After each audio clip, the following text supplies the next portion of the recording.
In that span, they ran 8 Curry pick and rolls DHOs, which generated 10 points, 2 Curry ISOs for 5 points, and 2 points off a turnover. They scored 17 points in 5 minutes despite having many miscues along the way.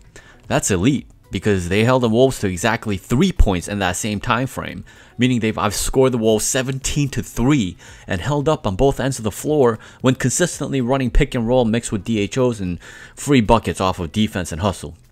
Curry was off the ball only twice in that span, and they went 0 for 2 on those possessions. Curry was on the ball for 11 possessions and they scored 17 points. Curry was off the ball for 2 possessions and they scored 0 points. This happened with Curry playing the entirety of quarter 2 due to early foul trouble in quarter 1. Why am I going off on all these details?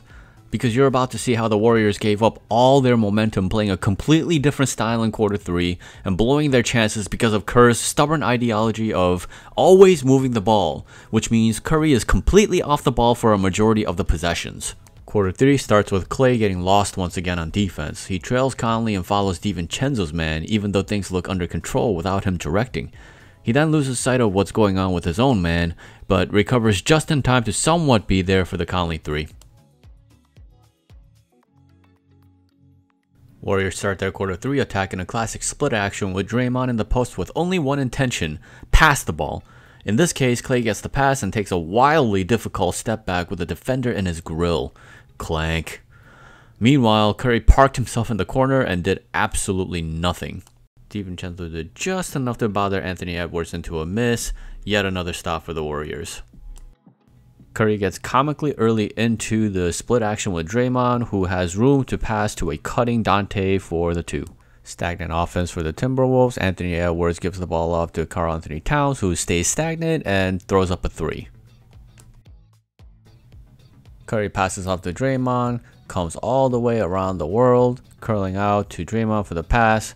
The spacing is just off here with Gobert covering the paint, Edwards being in Draymond's cutting space, and to top it off, Curry trips off of Cat's foot, no whistle is blown, and it turns into a turnover. That's gotta be a foul. Gobert tries to run the break, and I don't know if the refs are trying to go for a makeup call here, but they call the travel on Gobert. I'm not quite sure where the travel is. Look at 1, 2, that's 2 steps. Curry rushes to a briefly open spot on a Draymond screen to a recovering McDaniels, who was a pesky defender.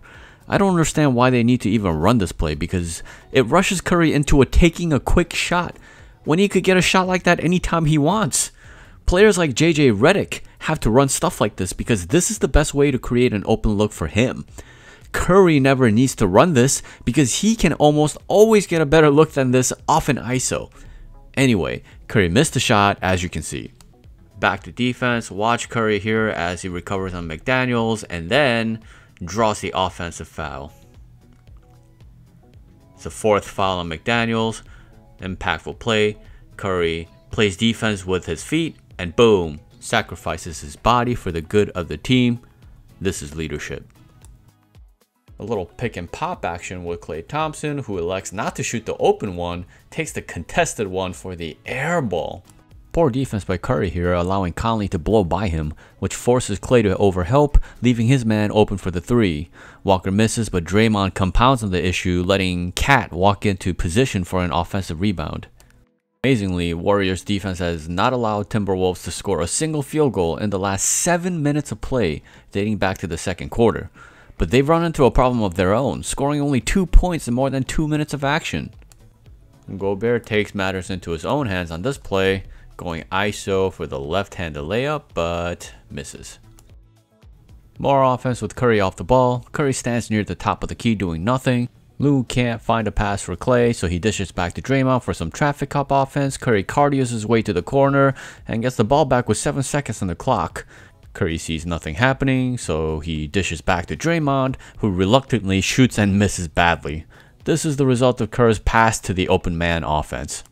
Here's an absolutely terrible call by the ref, as Draymond blocks Gobert cleanly, but is called for the phantom foul once again. Draymond knows he didn't foul, so he calls for the challenge. And you can see why, right here. All ball. Ball don't lie, Gobert misses both free throws. Ball movement, random offense once again. Curry passes in. Clay sets an illegal screen for Curry and gets called for the foul. This time, Gobert gets called for the illegal screen. Finally, they get Curry back on the ball. Draymond comes up for the pick and roll. Curry gets trapped. Draymond is free for a layup, but Gobert commits a dangerous play and forces the refs to call a flagrant 1. When in doubt, pick and roll. Because Warriors have scored 2 points in the last 3.5 minutes running random offense. Draymond manages to make a free throw. Back to pass offense. Pass. Pass. Pass. Pass. Pass. Pass. Pass. Looney loses his dribble and takes an awful fadeaway jumper. Welcome to Kerr's hellacious offense.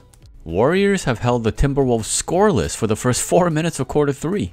They should have built a double-digit lead by now with this kind of defense, but they have also only managed to score a whopping 3 points, going away from the offense that brought them back into the game and sticking with the nonsensical motion offense and bailing out Gobert when they could have simply abused him in the high pick and roll. Scoring 3 points in a 4-minute span with Curry on the floor is inexcusable. Kerr must be held accountable for having the team run this lackadaisical offense in which nobody is in rhythm. Yet another wasted possession with Curry off the ball, this time getting called for an offensive foul for an illegal screen on Clay. Are you kidding me? Okay, Kuminga is into the game now. He's guarding Karl-Anthony Towns in the post. Watch him hold ground here. This is a good sign of development for Kuminga as a defender against the bigger player. Ultimately, the ball gets back to Ant-Man, who is starting to pick up a bit of a rhythm with that floater. Oh, is Curry back on the ball finally? Finally? Nope. Back to Draymond, traffic cop offense. Nothing happening. Draymond doing God knows what and passing to nobody. This is certified disaster. This is disgusting offense. I don't like this defense here. Curry decides to trap. It forces unnecessary rotations. Clay is, of course, slow to it. He allows middle penetration. And Gobert gets the benefit of the doubt. Draymond is once again unhappy. Curry has the ball, but once again dishes off to Draymond, playing off the ball. At some point, the Warriors have to figure out that they have to make a play with Curry on the ball. Clay is on the ball again, plays ISO and misses the shot once again. They haven't scored in the last 5 minutes of the game. In the words of the great Mugatu, I feel like I'm taking crazy pills. Meanwhile, Anthony Edwards is starting to get into a rhythm, asks for the ISO. The Timberwolves play through him and get another bucket. It's working for them. They finally run a Curry pick and roll and nearly get a bucket, but Gobert gets a hand on Kuminga's pass to Draymond. Still Warriors ball. Curry finds Clay on the inbounds. Clay launches a contested 3 early in the shot clock for another miss. 11 possessions with Curry off the ball. 2 points were produced. 4 pick and rolls produced 1 flagrant foul, 1 point off a free throw, a neutral possession, and a missed foul call. 3 points in over 6 minutes of play is an absolute travesty with Steph Curry on the floor. This game is an extreme version of what usually happens in these lackadaisical quarters, where Curry is off the ball for a chunk of the game and the results are spotty at best. The Warriors ultimately lost this game by 3 points, and you can attribute it to this wild stretch in which Kerr contently ran an offense that took its best player out of the equation for 11 of their first 15 plays to start the quarter. Once you understand, through watching these clips, how useless Curry can be when he's off the ball, passing it up and letting lesser teammates control 73% of their possessions, you can begin to understand why the Warriors' offense has been so erratic over the last few years. I know the casuals will scream 4 rings, but those rings were won by having to go away from the motion offense more oftentimes than not, because it doesn't work with any consistency against elite teams in the playoffs. In fact, as you saw in this game, it doesn't really work all that well in the regular season either. If pick and roll is the Warriors' best weapon to produce points, and it is, because Curry leads the league in points per possession for anyone who runs at least 5 pick and rolls per game, how does it make any sense for him to also be ranked 73rd in frequency percent of pick and roll usage? The answer is that it doesn't make any sense. Kerr abuses his motion offense and runs it to the ground in the regular season.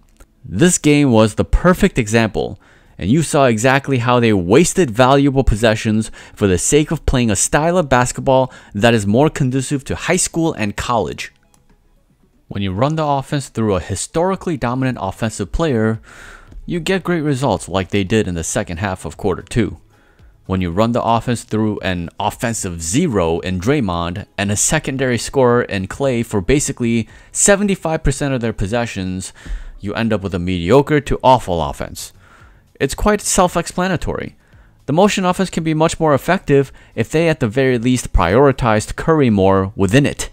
But as you just saw, Curry took 1 shot out of 11 possessions running the motion.